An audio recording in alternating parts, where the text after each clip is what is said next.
요즘 유튜브 알고리즘을 타고 들어오는 영상들을 보며 이런 생각 한 번쯤 해보셨을 겁니다. 이 정보 진짜 믿어도 되는 걸까? 혹시 AI가 대충 만든 가짜 정보는 아닐까? 사람들은 눈에 보이는 데이터가 화려할수록 그게 진실이라고 믿기 쉽습니다. 하지만 제가 오늘 여러분께 드리고 싶은 말씀은 따로 있습니다. 진짜 가짜 정보는 누가 영상을 만들었느냐가 아니라 우리가 매일 정답이라고 믿고 보는 국가 통계 그 자체에 숨어 있을지도 모른다는 사실입니다.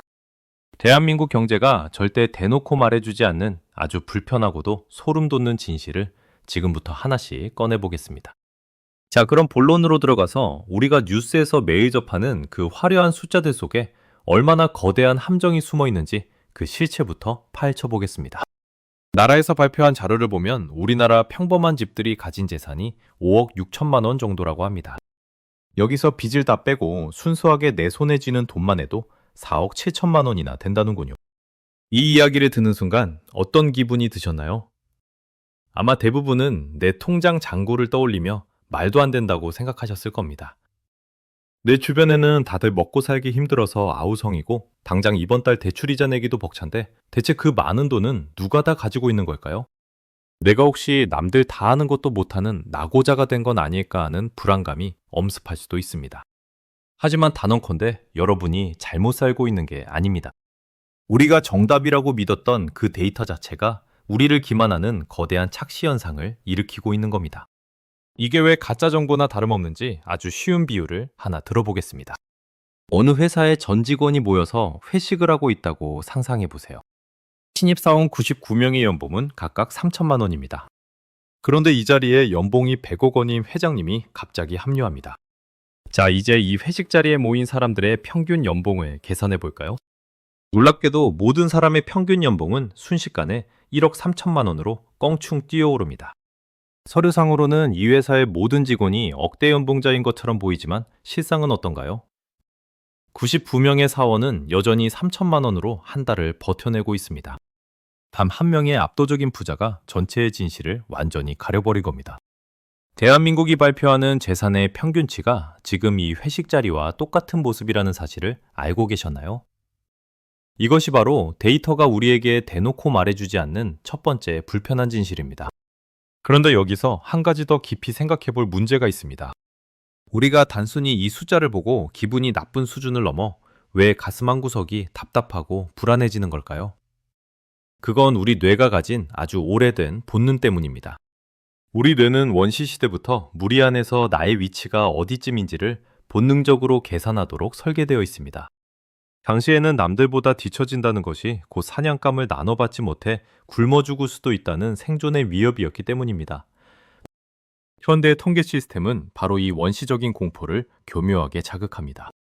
나라에서 발표하는 재산 기준이 나올 때 우리 뇌는 그것을 생존을 위한 최소한의 마지노선으로 착각합니다. 그래서 그 기준에 못 미치는 것을 확인하는 순간 우리는 단순한 박탈감을 넘어 생존의 위협을 받는 듯한 엄청난 스트레스를 받게 되는 것입니다.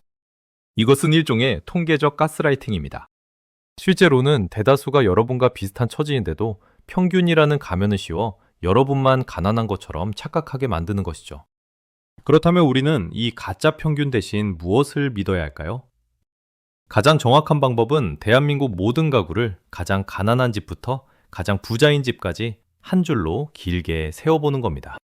1번부터 100번까지 번호표를 나눠주고 한 줄로 세웠을 때 딱 중간인 50번에 서 있는 사람의 재산이 얼마인지를 확인해야 한다는 뜻입니다. 이것을 경제학에서는 중위값이라고 부릅니다. 이 줄의 한가운데 서 있는 사람의 진짜 재산을 보면 현실은 훨씬 더 네모갑니다. 뉴스에서 떠드는 평균 재산은 5억 원에 육박하지만 실제 한가운데 서 있는 사람의 재산은 그 절반 수준인 2억 원대에 머물러 있습니다. 우리가 매일 접하는 정보와 실제 우리 옆집 사람의 지갑 사정이 무려 2배나 차이가 나는 근본적인 이유가 바로 여기에 있습니다. 더 소름 돋는 사실은 우리나라 전체 가구 중에서 10명 중 7명은 나라에서 말하는 그 평균치 근처에도 못 가고 있다는 점입니다. 그런데도 세상은 자꾸 그 높은 기준을 보여주며 여러분을 압박합니다. 너는 왜 남들 다 하는 것도 못하느냐며 은연중에 눈치를 줍니다. 사실은 72%의 국민이 여러분과 똑같이 평균 이하의 삶을 버텨내고 있는데 말입니다. 이런 데이터의 왜곡은 우리를 끊임없는 비교 지옥으로 밀어넣고 평범한 일상의 행복을 앗아갑니다. 이런 왜곡된 정보를 매일같이 우리 눈앞에 들이미는 주범이 바로 스마트폰 속에 있는 SNS입니다. 인스타그램이나 페이스북을 켜면 세상에 부자가 왜 이렇게 많은지 의문이 들지 않으세요? 다들 멋진 카페에서 브런치를 먹고 명품 가방을 들고 해외여행을 다니는 모습뿐입니다. 최근 명절 연휴에 해외로 나간 사람이 60만 명을 넘었다는 기사를 보셨을 겁니다. 이 숫자를 보면 나만 빼고 다 외국에 나간 것 같아 서글퍼집니다. 하지만 냉정하게 따져보세요. 우리나라 인구가 5천만 명입니다. 60만 명은 전체의 겨우 1% 남짓한 숫자일 뿐입니다. 나머지 4,900만 명은 여러분처럼 각자의 자리에서 일상을 지켰습니다. 그런데 그 1%의 사람들이 올린 화려한 사진들이 우리 화면을 가득 채우니까 마치 그게 모든 사람의 일상인 것처럼 보이는 착각을 일으키는 겁니다. 행동경제학에서는 이를 가용성 착각이라고 부릅니다.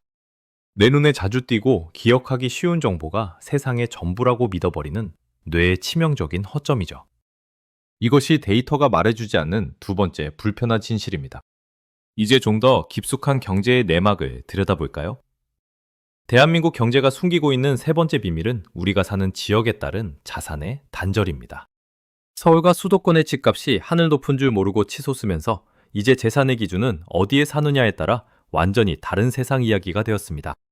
서울에 집 한 채 있는 사람과 지방에서 열심히 일하며 현금을 모으는 사람을 같은 저울 위에 올려놓는 것 자체가 데이터의 오류 아닐까요? 서울 아파트의 중간 가격은 이미 10억 원을 훌쩍 넘었습니다. 나라가 말하는 평균 재산 5억 원이라는 숫자가 서울 사람들에게는 터무니없이 낮게 느껴지고 지방분들에게는 닿을 수 없는 높은 산처럼 느껴지는 이유가 바로 이것입니다. 결과적으로 대한민국은 이제 하나의 나라가 아니라 거주 지역에 따라 경제적 신분이 나뉘는 거대한 균열을 겪고 있습니다. 통계는 이 균열을 평균이라는 단어로 대충 덮어버리고 있는 셈입니다. 여기서 우리는 왜 한국인이 유독 집 한 채에 목숨을 거는지 그 역사적인 배경도 이해해야 합니다. 우리나라는 지난 수십 년 동안 화폐의 가치가 떨어지는 것보다 부동산 가격이 오르는 속도가 압도적으로 빨랐습니다. 전쟁 이후 아무것도 없던 땅에서 건물이 올라가고 그 가격이 수십 배 뛰는 것을 본 우리 부모님 세대들에게 집은 단순한 거주 공간이 아니었습니다. 그것은 유일하게 내 가족을 지켜줄 수 있는 생존 수단이었습니다. 이러한 역사적 경험이 유전자에 각인되어 대한민국 가계자산의 80%가 부동산에 묶여있는 기형적인 구조를 만든 것입니다. 다른 나라들이 재산의 30% 정도만 부동산으로 가지고 있는 것에 비하면 이거 정말 위험한 도박이나 다름없습니다. 집값이 오를 때는 내 재산이 늘어나는 것 같아 기분이 좋습니다. 하지만 이건 어디까지나 종이 위에 적힌 숫자일 뿐이라는 걸 잊지 마세요. 당장 내 수중에 현금이 없는데 집값만 올랐다고 해서 내 삶이 정말 풍요로워질까요? 오히려 늘어난 세금과 대출이자 때문에 생활비는 부족해서 쩔쩔매는 하우스푸어의 늪에 빠지기 십상입니다. 특히 지금처럼 금리가 높은 시기에는 집을 사기 위해 빌린 돈의 이자가 무서운 속도로 우리의 삶을 갉아먹습니다. 소득의 절반 이상을 은행 이자로 내면서 겉으로만 수억 원대 집주인으로 불리는 것이 과연 우리가 추구해야 할 진짜 경제적 자유의 모습일까요? 자, 여기서 다시 한번 우리의 시야를 넓혀보겠습니다. 지금 우리 사회는 K자 모양으로 갈라지고 있습니다. 알파벳 K자 모양처럼 위로 쭉 올라가는 사람들과 아래로 곤두박질 치는 사람들의 경로가 완전히 분리되는 현상입니다. 자산을 미리 선점한 사람들은 그 가치가 오르며 더 큰 부자가 되지만 아무것도 없이 시작했거나 빚이 많은 서민들은 물가와 금리에 치여 점점 더 깊은 수렁으로 밀려납니다. 이런 양극화의 민낯을 가장 잘 보여주는 곳이 어디일까요? 바로 우리가 매일 마시는 커피 시장입니다. 요즘 길거리를 한번 둘러보세요. 한 잔에 6,000원이 넘는 스타벅스나 화려한 스페셜티 카페는 평일 낮에도 자리가 없을 정도로 붐빕니다. 반대로 1,500원짜리 저가 커피 브랜드들도 무서운 속도로 지점을 들리며 줄을 서서 마시죠. 그런데 여기서 소름 돋는 사실이 있습니다. 그 사이에 있던 3,000원대 개인 카페나 중저가 프랜차이즈들은 소리 소문 없이 사라지고 있다는 점입니다. 왜 그럴까요? 사람들의 주머니 사정이 극단적으로 두 갈래로 찢어졌기 때문입니다. 비싼 값을 치르더라도 확실한 경험을 원하는 층과 한 푼이라도 아껴야만 하는 층으로 소비자가 나뉜 겁니다. 중간지대인 중산층의 소비가 증발하고 있다는 이 서글픈 신호는 이제 커피 한 잔의 가격에서도 명확하게 드러나고 있습니다. 통계 숫자는 우리 소득이 올랐다고 말하지만 우리 동네 카페의 폐업 소식은 중산층이 무너지고 있다는 진짜 진실을 말해줍니다. 이것이 데이터 뒤에 숨겨진 네 번째 불편한 진실입니다. 여기에 최근 미친 듯이 날뛰는 물가는 서민들의 삶의 마지막 결정타를 날리고 있습니다. 최근 몇 년 사이 환율이 요동치면서 우리가 먹고 쓰는 모든 것의 가격이 올랐습니다. 환율이 오르면 수입 원자재 가격이 뛰고 이는 곧장 우리 장바구니로 연결됩니다. 특히 우리가 매일 마트에서 느끼는 물가는 나라에서 발표하는 숫자보다 훨씬 더 무겁게 체감됩니다. 사과 하나에 10,000원이 넘고 대파 가격이 폭등하는 현실 앞에서 평균 소득이 얼마라는 소리가 과연 무슨 위로가 될까요? 소득이 낮은 가구일수록 전체 지출에서 먹고 사는 데 쓰는 돈의 비중이 큽니다. 경제학에서는 이를 엥겔 지수가 높다고 말합니다. 물가가 오르면 부자들은 외식을 한 번 줄이면 그만이지만 서민들은 생존을 걱정해야 합니다. 물가 상승은 결국 가난한 사람들에게만 더 가혹하게 매겨지는 세금과 같습니다. 자산 가격 상승은 부자들을 더 높은 곳으로 이끌고 물가는 서민들을 더 깊은 곳으로 밀어내는 이 잔인한 톱니바퀴가 지금 대한민국을 관통하고 있습니다. 이것이 데이터가 감추고 있는 다섯 번째 불편한 진실입니다. 미국 경제의 상황을 봐도 이런 흐름은 명확하게 드러납니다. 세계 경제의 중심인 미국조차도 지금 중산층과 서민들의 소비가 급격히 줄어들고 있다고 경고하고 있습니다. 주식시장은 연일 최고치를 경신하며 뜨겁게 달아오르지만 실제 사람들이 느끼는 경기는 차갑기만 합니다. 이는 자산이 있는 사람들과 노동만으로 살아가는 사람들 사이의 거리가 전 세계적으로 벌어지고 있음을 보여줍니다. 주식은 오르는데 사람들은 지갑을 닫는 이 기묘한 현상이 우리가 마주한 2026년의 진짜 모습입니다. 그렇다면 우리는 이 냉혹한 생존 게임에서 어떻게 살아남아야 할까요? 가장 먼저 해야 할 일은 세상이 정해놓은 가짜 기준에서 내 마음을 독립시키는 것입니다. 남들이 얼마를 가졌는지 평균 재산이 얼마인지 하는 소리에 귀를 닫으세요. 그 숫자는 여러분의 행복과 아무런 관련이 없습니다. 평균이라는 틀에 나를 억지로 끼워 맞추려고 하지 마세요. 그 숫자는 여러분이 지금까지 얼마나 성실하게 살아왔는지를 전혀 대변하지 못합니다. 오히려 그 가짜 기준에 속아 조급한 마음으로 무리한 투자를 하는 것이 인생에서 가장 위험한 선택이 될 수 있습니다. 수많은 전문가와 미디어가 여러분의 불안감을 이용해서 돈을 법니다. 지금 기차를 타지 않으면 영원히 낙오될 것이라고 겁을 줍니다. 하지만 냉정하게 생각해 봅시다. 왜 그들은 지금 이 시점에 여러분에게 투자를 하라고 부추길까요? 이미 30대 청년들의 평균 빚이 1억 원을 넘었습니다.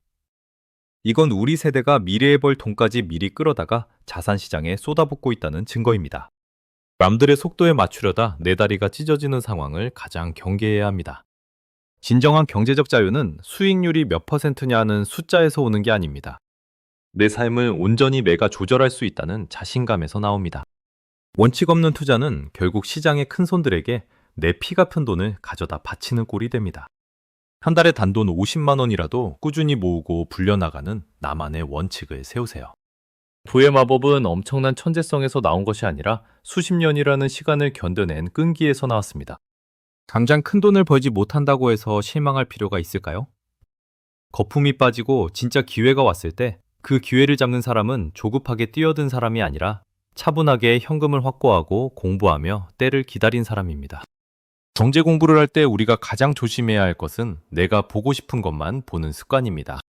세상이 곧 망할 것처럼 말하는 무서운 이야기나 반대로 금방이라도 벼락부자가 될 수 있다는 달콤한 유혹 모두 위험합니다. 우리는 데이터 너머의 진실을 보려 노력해야 합니다. 환율이 오를 때 대기업은 돈을 더 벌 수 있지만 내 지갑에서 나가는 기름값은 오를 수 있다는 사실을 입체적으로 이해해야 합니다. 그래야만 남들이 정해준 가짜 평균에 휘둘리지 않고 내 소중한 자산을 지킬 수 있습니다. 여러분이 지금 걷고 있는 그 속도가 사실은 가장 안전하고 빠른 길일 수 있습니다. 세상이 정한 잘못된 기준에 여러분의 가치를 맡기지 마십시오.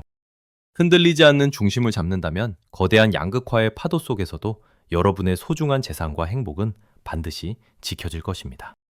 조급함을 버리고 본질에 집중하는 사람에게 경제적 자유라는 선물은 반드시 찾아옵니다. 냉혹한 현실을 마주하는 것은 분명 고통스러운 일입니다. 하지만 그 진실을 인정하는 순간부터 우리는 비로소 세상의 가스라이팅에서 자유로워질 수 있습니다. 숫자 뒤에 숨은 본질을 꿰뚫어보고 여러분만의 단단한 미래를 하나씩 만들어 가십시오. 여러분은 이미 충분히 훌륭하게 삶을 읽어오셨습니다. 남들과의 비교를 멈추고 오직 어제의 나보다 더 지혜로운 경제 생활을 이어가는데 집중하십시오. 평균 재산이 얼마라는 소리에 더 이상 마음 다치지 마세요. 대한민국 가구의 70% 이상이 여러분과 똑같은 고민을 하며 같은 길을 걷고 있습니다. 세상은 자꾸만 우리에게 화려한 껍데기를 보여주며 속을 텅 비우게 만듭니다. 하지만 진짜 부자는 통계 숫자가 높은 사람이 아니라 자기 삶의 주인으로 살고 있는 사람입니다. 남들이 정해준 평균이라는 감옥에서 당당히 걸어 나오십시오. 그리고 여러분만의 속도로 여러분만의 행복을 설계하십시오. 내가 마시는 커피 한 잔의 가격에 세상에 어떤 원리가 숨어 있는지, 내가 사는 집이 과연 내 가족을 행복하게 만들고 있는지 스스로 질문을 던져야 합니다. 그 질문의 답을 찾아가는 과정 자체가 바로 진짜 부자가 되는 첫걸음입니다. 타인의 시선에 휘둘리지 않고 나만의 명확한 기준을 세울 때 비로소 돈은 여러분을 구속하는 족쇄가 아니라 삶을 풍요롭게 만드는 도구가 될 것입니다. 지금 당장 큰 변화가 없다고 조급해하지 마십시오. 매일 조금씩 쌓아가는 경제적 지식과 올바른 소비 습관이 훗날 거대한 자산이 되어 돌아올 것입니다. 오늘 이야기가 여러분의 불안을 조금이나마 덜어주고 세상을 보는 새로운 창이 되었기를 바랍니다.